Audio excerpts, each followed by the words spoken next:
রসগোল্লা চা খাই দেব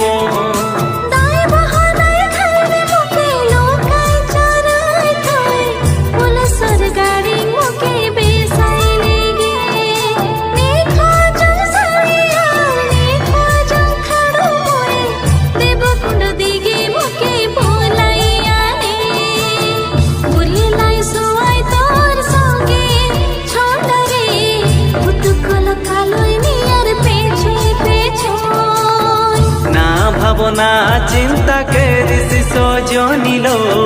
জগাবং হাবু কেরি জনম জন রেহেত কি হাবর ই